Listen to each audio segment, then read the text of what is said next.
episode for you of Talks. Talks in the building. Hope you've been enjoying our episode so far. Yes, we are here with another great week, and we're doing a top 3 special. Because we know you love the top 3s. Let's go, baby. Let's go. So yeah, we're here today. We're going to talk about our top 3 movies. We're talking about actions. We're talking about thrillers, comedies, and a drama. You know, the emotional effect. Yes, sir. So yeah, first of all, how's you guys' week been? My week has been wonderful. It's been very, very quiet at work, which I've appreciated. I've been able to do a couple of courses, get that education going. And on the side, I've also been playing, this is outside of work hours, by the way, I've also been playing a lot of chess. There's the World Championships coming up in a few months, and there are a lot of tournaments going on. And I cannot wait to watch it, and that has been a very central focus in my week. What about you guys? Well, for anybody who's watching on the camera, I've started wearing bandanas.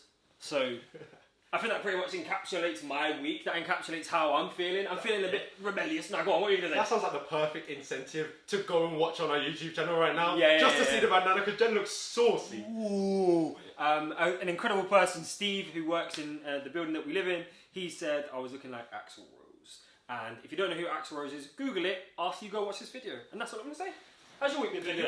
You know, my week's been alright. It's been another great week. I obviously had a little injury sustained last week at practice, but we're good. We are alright. We are back in full health. Yep. Work's been okay. We're moving forward, you know, slowly creeping up the ladder, getting things done.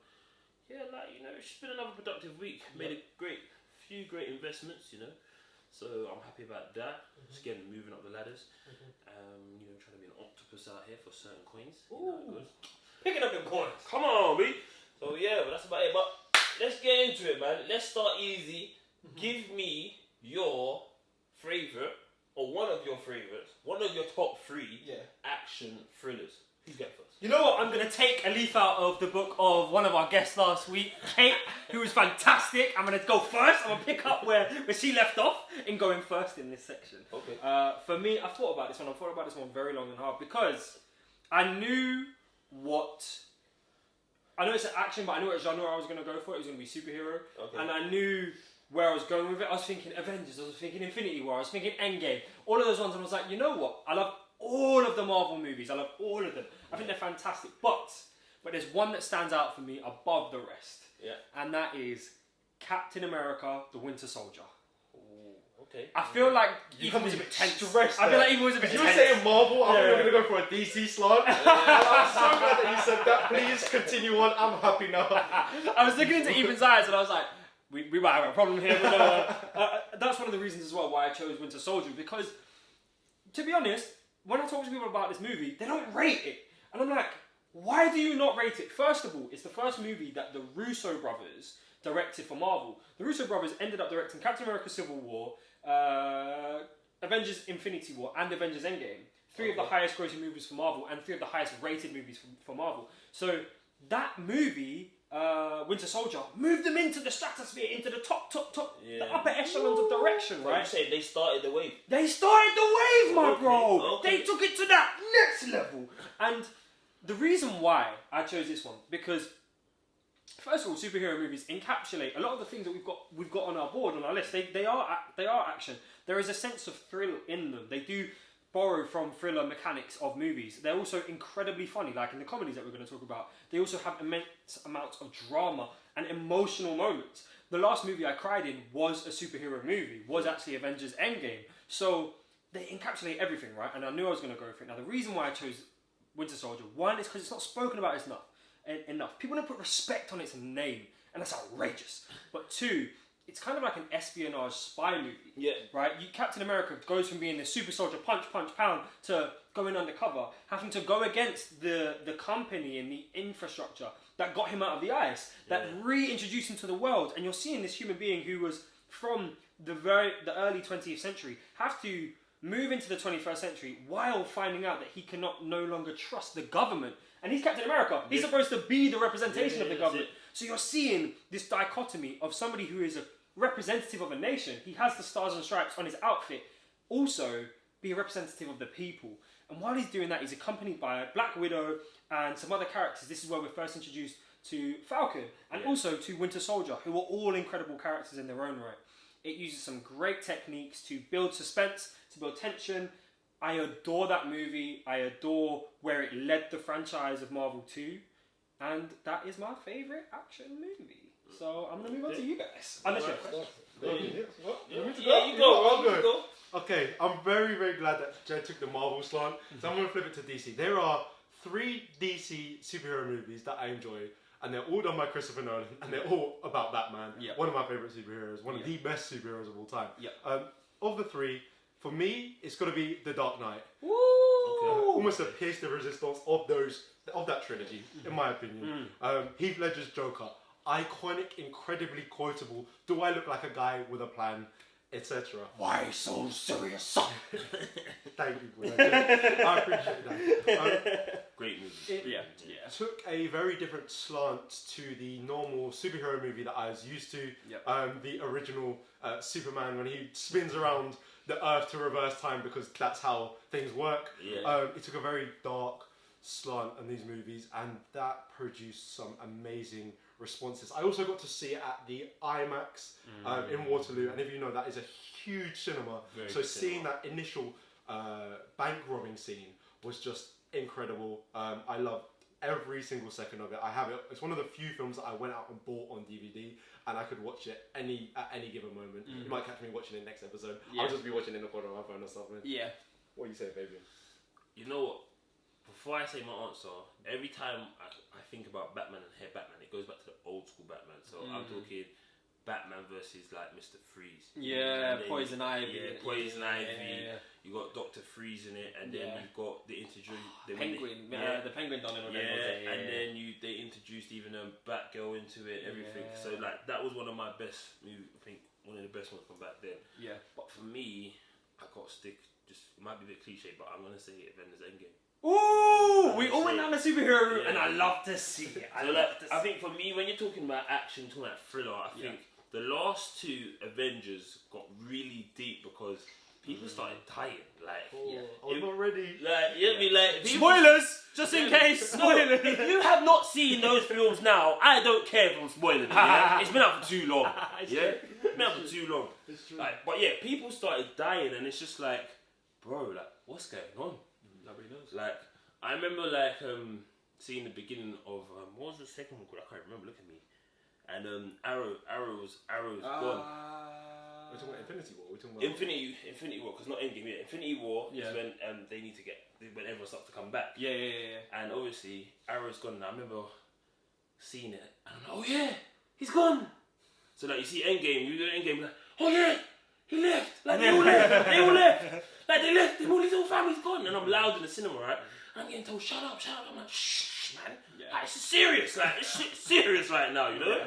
So I'm watching it, getting into it. And I remember it's like, I remember seeing the memes with people in the cinema, and they're saying when freaking Captain America. when Captain America's there, and when Iron Man does the thing and he gets the glove. But I remember when the Captain America scene, when they go, look left. Ooh. And they all start coming out, and they're like, Wakanda forever. Yeah. He bought me.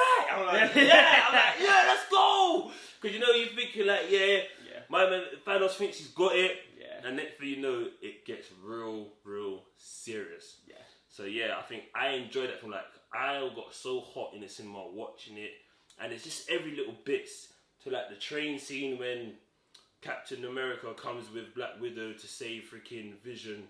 And the other girl, when they're having the first fight, and they're in the train station, and like, yes, I'm like, yes, and they're like, this is not over, like, yes, let's go, and it's like the whole thing like superheroes gonna win, like they have to win, and for me that is my action and thriller great movie. Absolutely love the whole Marvel series. And that was the last movie I cried in. When Iron Man dies, when Black Widow dies, in pieces. I feel like I'm connected to these heroes over all this time. Fall apart, absolutely fall apart. He set that up so nicely with "I Love You 3000." Yeah. Yeah, they killed it. You know, and that's what I like. It's all those little hidden bits. When you become a real Marvel fan, you start to see those bits because not everyone knew that straight away. Yeah. And it's like even the whole Stan Lee thing, seeing him in every movie. Like, you don't know those little things, and you don't know, that person from that movie, or they've come from here, and the reason why he's got the shield is because blah blah blah. And like you start to get into it a lot more, and yeah, I love the whole thing. Yeah. Great scene. BTS, you're also on zero battery, bro. Yeah. Yes, people, we are back. Sorry about that. One, it was getting hot in there, so I had to change. Two, Jed had to go get the food because the food just arrived. Yes, sir! So, yeah, we are back and we're back at it. You heard it off first, which was action and thriller. Now we're going to go... Famous 5 minutes of food! 5 minutes of food, or do we switch up? We're gonna flip it. Oh, we're going to flip it. We're gonna do animal. Wow, you see how these guys are making decisions and I'm not even in the room. I'm out getting food and then making decisions. You see this? Yeah, because you want me to do 5 minutes of food because the food arrived, but then we were going to say, why don't we do the other question? Yeah, give it a shot, bro. So anyways, my question to you guys, yeah, you two, amazing people, is if you could be any animal in the world, what would you be? See, I'm just going to preamble a little bit. I know Ethan's got an answer, but I'm going to preamble. I knew this question was coming and I did not think about it, so please. Oh my god. So, my favourite animal is the elephant. I love the elephant. I love videos and gifs of baby elephants existing and exploring space. They're just so incredible and they are so... Astronaut elephants! You hear them? Exploring space! We have elephants out there! Shout out to NASA! Listen, I'll put an elephant on the moon. If an elephant wanted to go there, respectfully. Elephants are amazing. They should be appreciated and looked after constantly and they deserve all the love. They're really just like very, very, very big puppies with better memory. I'm not iron dogs, but they're just built like that. But the animal that I would choose to be, and I'm glad we're talking about wings later on, is I would choose to be an eagle. An eagle that lived in South America, across the mountain ranges. I love the idea of just soaring on miles and miles of like, some of them ride the heat waves, the air current in the hot air, the current, you know what I mean? And just float, and they just exist, and they have incredible vision. I would love to see this world through the eyes of an eagle. There's nothing that can beat that. I would love the ability to fly just by flapping my wings, and they go at like over 100 miles an hour. Yeah. I want to feel the air flowing through these wings. Yeah. What about you guys? I like that. You need some more time, my friend? I got it, but I'm not go ahead. So for me, I'm gonna take it back to, you know, it's funny because you spoke about riding the current, riding the wave. I'm taking that from a different lens, right? So I'm gonna take it back to, I think it was like 2003, 4, 5 when Finding Nemo come out, and they're trying to find 42 Wallaby Way Sydney, B Sherman 42 Wallaby Way Sydney, and Marlon. Sea turtle, right? No, Marlon's the clownfish, like the dad. Oh yeah, Marlon. He's trying to find them, and then they run into the sea turtles, and they jump on this current, and they jump on this wave, and he's like, Sunday! And he kind of turned the turtles into surfer characters, right? Yeah. Now, one thing that I really, really love about turtles is that they are so slow, they cannot rush. Do you know what I mean? When they're on the land, they cannot rush. And even when they're in the water, they turn into these gracious creatures, right? These graceful creatures. They might be gracious, I don't know the characteristics. But they take their time and they flow. And I love that because my mind is definitely overactive. Yeah. I am sometimes very quick to go for speed as opposed to presence. Yes. I'm very quick to go for completion of a task than the mindfulness of that task. And I think to be a turtle or a tortoise, I don't know which one they are, but if they're not the same. And don't put tortoises in water. So I'm just gonna go in water. That's what I'm gonna say. Yeah, turtle. They live for a very, very long time. They take their time and they experience the world. And the same thing that you're saying about flying. I would love to fly, as we know from our last episode. Check it out. Yeah. But I would love to just be flowing on those currents deep underwater and just feel the energy of the water and the currents under there, and just the gracefulness of floating. So yeah, I would say being a turtle. And they eat jellyfish as well. Yeah. Jellyfish are out here causing problems. So shout out to turtles for doing a fantastic job. Yeah, exactly. And I like seafood. So like eating jellyfish would probably be a good time. Like that. Let's go. Okay. So for me, like, it's funny that we asked this question because I can't remember where I was at an event and they asked everyone what animal you'd be in it. And obviously everyone goes like a lion, gorilla, whatever. And you're around some angry people, you know. Yeah, but for me, like, you know, I got being a lion because you want to be the leader of the pack. You want to, you know, be the king of the jungle, whatever it is, right? Yeah. But I kind of go away from that mood, and I want to say I want to be a gorilla, but the reason why is if you've seen the original Tarzan movie, well, not the original, the remake when it's not animated. The live action. Yes, the live action one. Now, there's a scene at the end where Tarzan goes to fight the tribe. Now, Tarzan's backup is a pack of gorillas. Yeah. And I was watching this and I was like, I'd love to actually have a pack of gorillas. Could you actually imagine having a pack of gorillas as backup? Or being, like, it's that whole thing, like, you know, in the Arabs, they have lions and tigers and, you know, they bring up from young. I was thinking, I wonder if you could do that as a gorilla. And that made me think, like, I would actually like to be a gorilla. But then, again, I changed the way I am more. So for me, it goes more to your point of the ocean. Yeah. Now, for me, I'd actually like to be a whale. Ooh. Now, the reason behind that is because think about how deep in the ocean the whales go. Yeah. And it's like, for me, you can fly around the world. Yeah.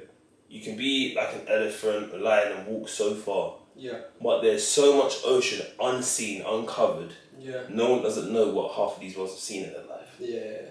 So these whales could have gone down to the Titanic for all we know, but we don't know how far they've gone. Yeah. And that's why, for me, I'd like to be a whale, to be able to see what's down in the ocean and just be this big, enormous, friendly animal in the ocean. Yeah. And I think for me, that's why I treat it well. I love how me and you both chose something that's also in Finding Nemo, which is hilarious because there's a way that, you know, when Dory's like, that's quite funny. I like that. Yeah. But right, so going on from that, I had a question for both of you. Yeah. Ooh. Where are you going? Where are you swimming to first? For me, I think I would like to go. Say I was in Europe, just on the coast of Europe. I would go up around Canada. Okay. Down, is it the Up around Canada? That's impossible. that up towards Alaska that way. You can go that way. Over the top. How do you know? You don't know what's down in the sea. You don't know how deep I'm going underneath. Oh yeah, because the ice is a shelf. Right, Yeah, right. You're right. That's on me. That's on me. Right. So I'm going that way. You know. So this is a record setting well right here. Right. We're gonna be a while. We're gonna be the greatest man of all time. Exactly. So I'm going up that way, coming out the other side of Canada down towards, is it? Oh, down the Pacific. Yeah. Yeah. I want to say the East Coast. Is the East Coast? Yeah, Yeah. the West Coast. The West Coast. Yeah. So down to the West Coast of America. Yeah. Coming down that side of South America. Yeah. Coming out to Australia. I like that. That's a long swim. But to be fair, you're a whale. This is Live what I mean. for hella time, get hella deep. Yeah, I like This is that. what I mean. So like, and just see what's there. You know. I like that. For me, you know what? Oh, that's a great question. I think I'd probably spend my time between chilling on the beach, like in New Zealand or something, because I know that they go onto the beach to lay their eggs. I'd do that. And then I would literally just swim around Hawaii in the hot waters, enjoying the clear water, and just chilling. Just spending my whole life chilling. And there are volcanoes near Hawaii as well, so the water gets real warm. Yeah. Do you know what I mean? So I'm just swimming in warm water, having a great time, you know? Yeah. And the locals would be wonderful, so it'd be lovely. Underwater spa. Yeah, man! See, well, I'm on the long solo journey with my lo-fi music in. Yeah. Like, just leave me be. Get me see the rest of my world crew. Say, yeah, man, see you in about 2 years. What? Yeah, I'm going for a long swim. Yeah, and I can just imagine I'm gonna be studying or like doing something later, like writing scripts or something, and I'll have the lo-fi on, and I'll just hear in the background, and I'll be like fading. You love to see it, bro. Where would you go as an eagle? Oh, not to the Super Bowl. Wow. That was hilarious. That was Jesus. shots only Philadelphia Eagles fans because we know there's some who listen to this pod. Wow. I'm inspired by family. I've never been to Canada. I'd love to go and just see what Canada has to offer. Yeah. I feel like going up through South America is a journey, a fantastic journey in and of itself. Yeah. But to arrive in Canada, the Great Lakes, Yeah. and just see all of the islands and the archipelago, Yeah. archipelagus region that Canada has to offer would just be amazing. And I'll probably meet some of my cousins up there, so it'll be a good time all around. So now that I've heard about your favourite animals and which animals you would choose to be, the next question we have today is, what is your favourite dramatic or emotional movie? Fabian, hit me with it. So for me, my actual dramatic movie is going to be In Time, featuring Justin Timberlake. Now the reason I say that is because this whole movie is based about your time. There is no money in the world. It's all on your wrist, and it is time. So when you go to get a coffee, the coffee will be like 3 minutes or so. When you get paid like 6 hours. It's all done on your wrist. They pay you daily because obviously when you go to sleep, the time runs out. Obviously. Yeah. And it's a real dramatic scene in it for me where Justin Timberlake goes to meet his mum after work. She can't get on the bus because the bus fare goes up that day. So if she gets on the bus, her time will run out, she will die before she gets off the bus. So she has to run to meet her son, and he has to run to meet her, but he doesn't know that she's not on the bus till the bus gets to the bus stop because he said he'll meet her at the bus stop. Yeah. And so obviously as they're running, she dies in his arms. No. So obviously everyone can understand why that's pretty much traumatic for me. It wasn't at first, but now I really feel it every time I watch it. So for me, it's a very big moment and an absolutely amazing film. That movie sounds deep. Yeah. That movie sounds so deep. The thing is, it's not very deep, but that moment is very deep there, so it sets the tone of the movie.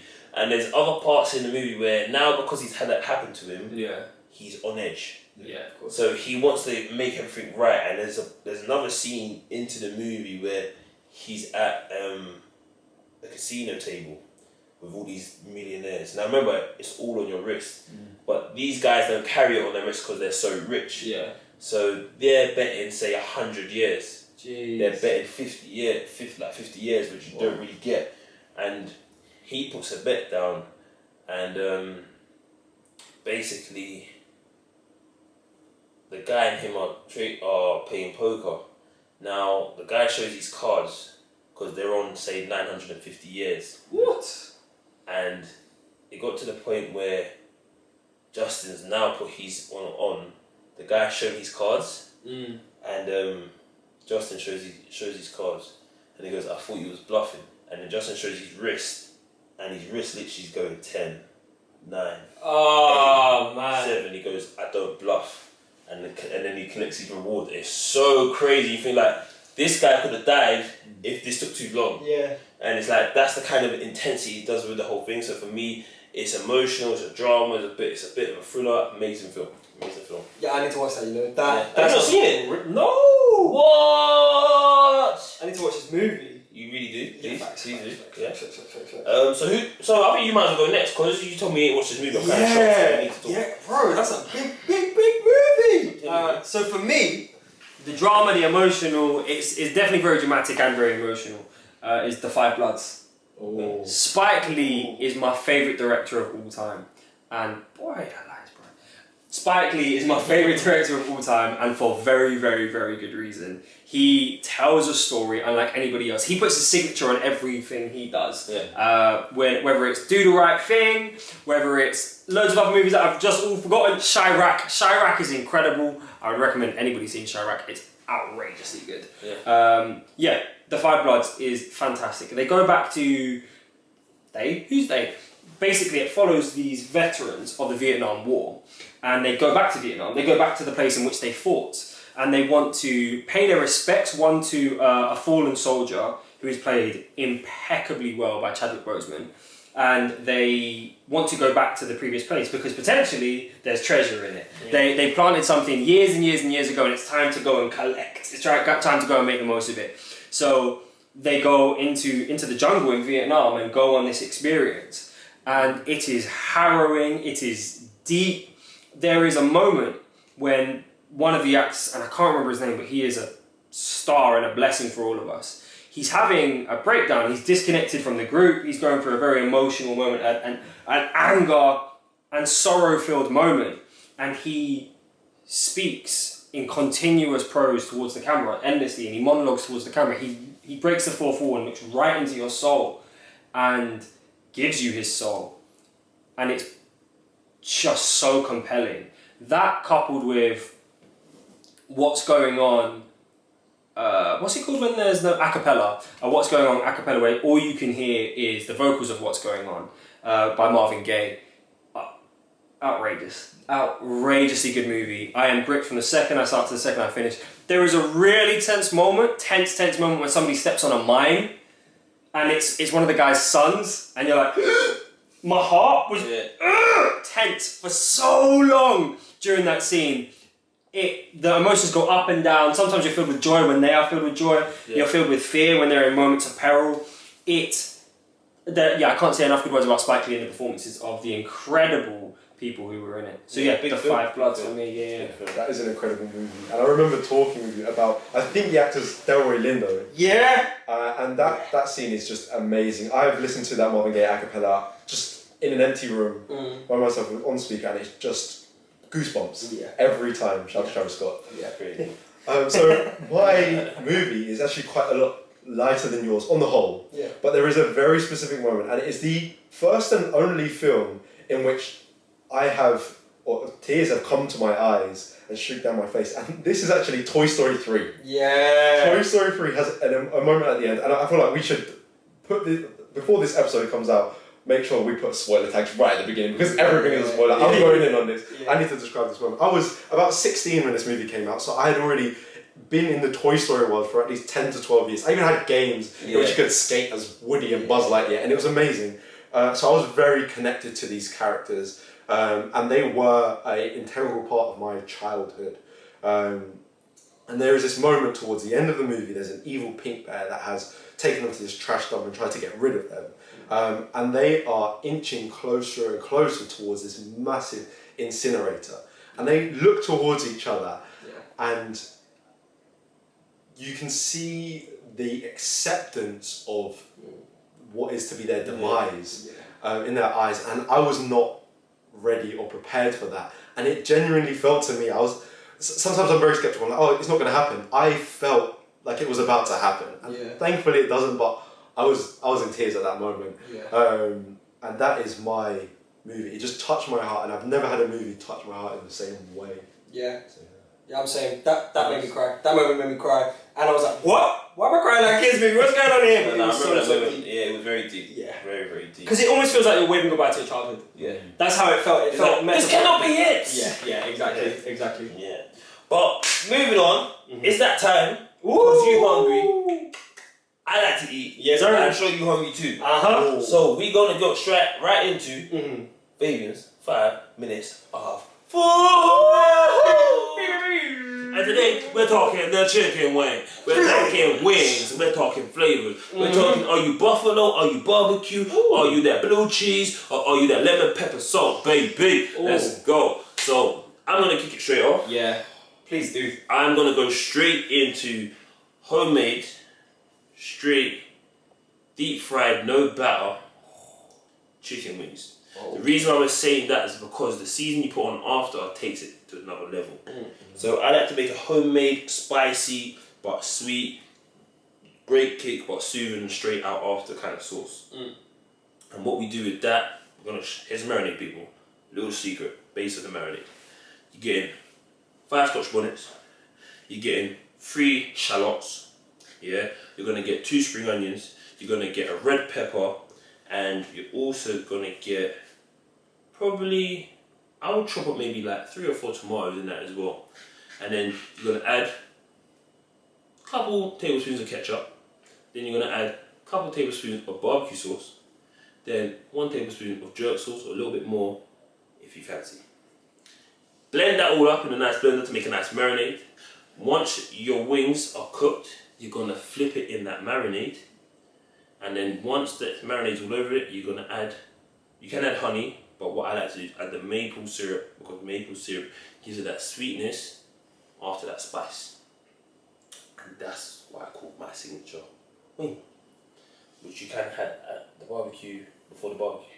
The barbecue before the barbecue. That's right. Yo, the flavors. Yeah, crazy. The flavors. He said sweet. He said spicy. He said all of the flavors. It was ridiculous. I'm not gonna lie, they blew me away. They were crazy still. Yeah. So yeah, chicken wings, great in the oven, barbecued, on the grill, fried I mean, just about the flavours really. It doesn't matter how you cook it, it's just about what flavours you add to bring out the flavour of the chicken. Yeah, that's crazy. So yeah. Who's up? Oh, I'm up next. I'm gonna go up next. So I also enjoy the spicy and sweet combination. Yeah. And I might have to steal the recipe because it sounds fire and I'm always good enough. Yeah. My one is a little bit simpler. There is some prep beforehand that I think is really vital to it. For me, I pat down all my chicken wings and I heavily salt them. Just for like 15-20 minutes, just to really embed this saltiness and salty flavour in them. I then do a little mixture of like a hot sauce of your choice. I like to go for like similar to you actually, a Scotch bonnet kind of flavour things. And then I go for honey. And then we also hit it with just a little bit of soy sauce just to add an extra bit of saltiness into it. So once the chicken wings have been sat in this kind of salt for 20 minutes, I then just dip them straight in. You can allow them to sit. I would advise marinating them, but you don't have to if you haven't got the time for it. And then they just go straight in the oven. So I think I might have to borrow that deep fryer just to get that real crispiness because oven doesn't quite cut that, but the flavours are just impeccable. And you can pair them with almost anything. And that's what I said, like, same thing with not having to do that whole fried chicken kind of batter. Sometimes just fry the actual wing as it is. One, it cooks a bit quicker, and two, it just tastes that little bit different. You still get the crispiness of it when you actually fry it. So definitely. I feel you. First of all, both of those sound flavoursome and incredible and are flavoursome. I've been lucky enough to have both. Shout out to you guys. But for me, I'm not here to do no cooking thing. You guys are the cooks, you guys are the chefs. I can, but that's your vibe. I'm gonna talk about Morley's, the greatest chicken shop in the world. Are you mad? Are you mad for Morley's? Boss man. Yeah. If you've never been to South London, you've missed out on the greatest experience, the greatest culinary experience I've found in my life, that isn't home cooking obviously, is Morley's chicken wings. I've been to the south of America, I've been to Favourites, I've been to all those other places, right? None of them match up with Morley's chicken. Get that burger, get the meal. Crazy. On that note, if you've never had a Morley's Triple M burger for 99p, you're too young in the streets. Yeah, you're not about it. Yeah, you're not about it. Yeah. So what I'll do, go ask your parents, go ask your older brothers, your older sisters, your older siblings, and ask them, what was that Morley's burger for 99p? The original Big Mac for 99p. That's what I'm saying. Back to the wings. Yeah. Back to the wings. Yeah, that was it. Literally, it was just Morley's. Yeah, get the wings from Morley's. Used to be 4 for a pound. Now it's like 2 or 3 for a pound, or like 30p each. Yeah. On the tax, man. Bun the tax. Bun the inflations. Yeah, for real. Yeah, forget all of that thing there. Yeah. But moving on, we're going into comedy films now, people. Yes. Get your laugh on, how it is. I'm just gonna kick it straight off. Do it. Do it. Energy. Yeah, I'm just gonna go straight off with it. So everyone knows me, I'm a massive Kevin Hart fan. Now, I'm not gonna say Kevin Hart because it's too just straightforward. It's too easy. Oh no! Yeah, I mean that's it. That's one of my favorites. No. Like, I love it. Like, oh my god, Kevin. Like, love that. Absolutely one of the favorite. I watched that over and over again and laughed my heart out, literally. So I'm gonna take it old school, and I'm gonna go Who Framed Roger Rabbit. Ooh. Now, bit of a comedy, again, a bit of a thriller, but I just love that whole. For me, that was like one of the first movies I saw where the cartoon world met the real world. Yeah. And it was just so cool to see the two together. And as a kid, I grew up loving that film. So I'm gonna keep it short and sweet. Roger Rabbit, Who Framed Him, big boy film, big comedy, laugh on that one. Yeah. Next. Yeah, Who Framed Roger Rabbit? Bad boy movie. Okay, I'll go next. I know Jed has something powerful packed into this one, so I'm just lining you up to. I'm just setting you up like that. I might need to reconsider my movie now. I'm gonna start by saying he's not the Messiah. He's a very naughty boy. The Life of Brian is by far and away one of the best comedy movies, not only from a ratings perspective, but it just flat out is. If you've never seen it or any other Monty Python, please, I implore you to go and just watch some clips on YouTube, get a feel for it, and just appreciate it.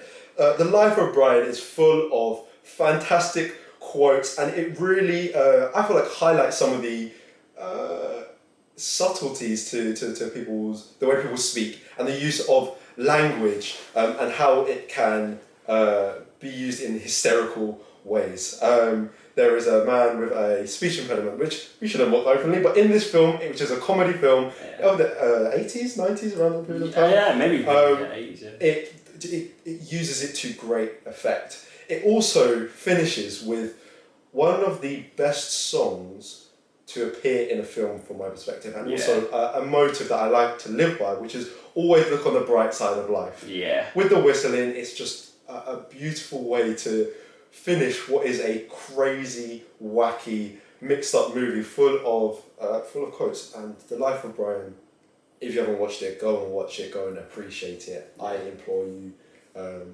Or The Holy Grail, that's what's going on in the film. That's a fantastic movie. Jed, what are we saying? How are we wrapping this up? You know what, the thing is, he took it to a cult classic, do you know what I mean? We had one of the greatest stand-up comedians of all time mentioned first, and you both have just taken it to a level that I'm not ready for, do you know what I mean? I don't believe him. He said, I don't believe him. No, but he really said, The Life of Brian, which might be the highest rated comedy movie of all time, which a lot of, stand-up comedians, especially in the English comedy game, in the British comedy game, would have taken. Monty Python is a global phenomenon, so you've really kind of taken it to a level that I wasn't prepared for. And as you can tell, I'm stalling for time to try and think, is there anything else that I can pull out here? But there's not. So I am going to go for Coming to America. Or 1 or 2. One. I've not even seen 2. I can't even lie. I don't believe me. There you go then. Eddie Murphy is a character larger than life. There was a point in time when he was the highest paid actor in America. And that's an incredible thing. He wrote, produced, sometimes directed his own productions and creations. And that is an incredible thing, to be someone who is that multifaceted. And to be a black man who is that influential, that creative, and demanded that creativity and that power over his creations is an incredible thing. And Coming to America, for me, captures all of Eddie Murphy's incredibleness into a single space. The fact that Eddie Murphy has all of that control over his productions is one of the reasons why these productions are so good. They have his signature on them. And he also said, I'm going to create roles for black actors in a time when, even now, there still aren't enough roles for black actors, but it's an incredible accomplishment. The movie that just kind of got picked to the post in there was Boomerang, which is another fantastic movie by Eddie Murphy. But Coming to America is a cult classic and had some of the greatest actors of his generation. You had Mufasa in there, and Darth Vader. Just all in one. So absolutely a masterpiece by Eddie and by everybody involved. So it's got to be Coming to America. Big film. Yes, sir. And just to put on what I was going to say there as well is to clarify for some people that don't know is that Kevin Hart looked up to people like Eddie Murphy because obviously Eddie Murphy's been around a very long time before Kevin Hart was a big thing, and it was obviously someone that Kevin Hart wanted to go to. Eddie Murphy, Chris Rock, they've been here for a long time. So yeah, very big personality. Yeah, 100%. Very big presence, and I think that's it. That's it, boys. Wrapping up. I think we've got to wrap it up. So guys, everyone, listeners, this has been a very quick episode. It's just been, a quick check-in. Last week's episode was very big. Lots of information, lots to take in, lots to think about. So if you haven't watched it and you haven't listened to it, go find that episode. Literally one of the best episodes. Great guests on the show. And see what we've been doing. We're almost coming up to a year now. It's been fantastic. We've loved every bit of it. And I think we've got a trip planned soon. Oh, keep your eyes peeled. Yeah. Because we're going to go get some adventures. We're going to take some incredible pictures, record some more incredible content for you wonderful people. That's it. So from me, Fabian, and my boys, Jed, and Ethan, we are